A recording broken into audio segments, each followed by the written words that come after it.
Monsieur le Président, j'établis d'abord que ce n'est pas moi qui vais chercher les gens pour les induire en erreur. Ce n'est pas moi. La Bible est très claire à ce sujet. Et je vous prie, pour ce faire, de consulter Jacques, chapitre 1, verset 1 à 12. Vous constaterez que ce que je dis est vraiment vérifié. Si votre délicatesse peut permettre que je prenne la Bible pour que je vous en fasse lecture. Prévenir Satan le diable. Monsieur le Président. Le juge assesseur fera la lecture à votre intention. Merci, Monsieur le Président. Prenez la Bible.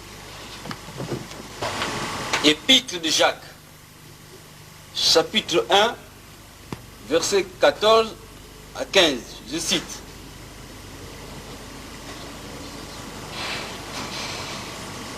Mais chacun est tenté. Et quand il est tenté, il est attiré et pris au piège par son propre mauvais désir.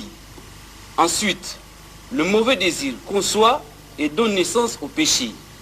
Et quand le péché est pleinement développé, il donne naissance à la mort. Fin de citation. Merci, monsieur. J'espère, monsieur de l'assistance, que nous avons tout suivi.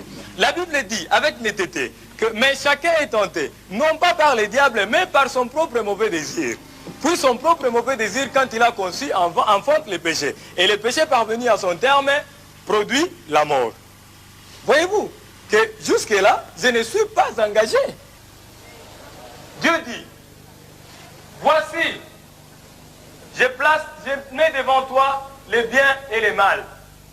Mais toi, choisis les biens afin que tu vives. C'est dans Ésaïe, Dieu dit ça.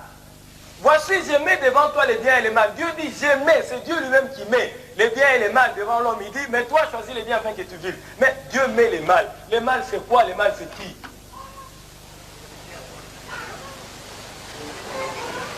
Monsieur, faites valoir votre libre arbitre.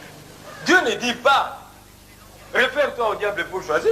Il dit, toi, choisis, c'est un impératif. Mais si toi, tu choisis les mal, ce n'est pas moi qui te le fais choisir. Messieurs les hommes, je me résume. Évitez de tomber dans une erreur irréparable. Vous rendrez compte à Dieu de ce que vous aurez fait de la vie qu'il vous a confiée. Et moi, je rendrai compte à Dieu de ce que je sais.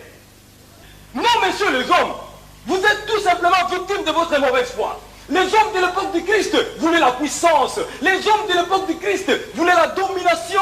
Les hommes de l'époque du Christ voulaient régner. Ils ont refusé Dieu. Ils l'ont crucifié. Vous n'êtes pas mieux, vous. Les hommes de l'époque actuelle.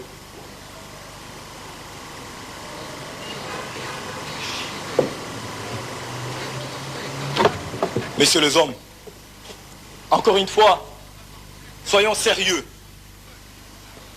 Vous êtes des incapables, tous des incapables. Un laps de temps suffit pour qu'on vous retrouve dans des prières de confession interminables.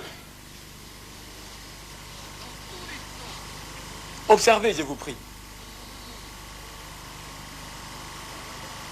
Les hommes qui s'efforcent de paraître justes devant Dieu. Eh bien, vous constaterez que je ne compose jamais avec ces personnes-là, bien que par moments, il m'arrive de perturber leur vie. Mais pourquoi pensez-vous que je ne compose jamais avec ces gens-là? Pourquoi? Eh bien, parce que je n'ai pas qualité. Mais pourquoi croyez-vous que je ne compose jamais avec ces gens-là? Eh bien, parce que tout simplement, cela m'est interdit. Je n'ai pas les droits, je n'ai pas le pouvoir de m'immiscer dans leur vie. Par contre, allez chez des personnes perverses, celles qui pratiquent la magie et des choses similaires. Vous constaterez que ces gens-là ont déjà eu à voir les diables et plusieurs de ces manifestations dans leur vie immédiate. Malheureusement, c'est celles des personnes perverses comme celles-là qui sont majoritaires. Vous fréquentez les cimetières en quête de puissance dominatrice que les esprits malins procurent aux mauvaises gens. Vous aimez l'argent par-dessus tout. Vous enviez la femme du prochain. Tout cela est réprimé par la Bible, mais vous les faites. Vous avez votre conscience pour vous arrêter, mais vous refusez. Vous commettez des actes, mais vous ne voulez jamais en supporter les conséquences. Puis soudain, quand cela se retourne contre vous, vous accusez les diables. Ce n'est pas juste. Non, messieurs, vous n'avez pas raison de m'accuser, messieurs les hommes. Je plaide non coupable.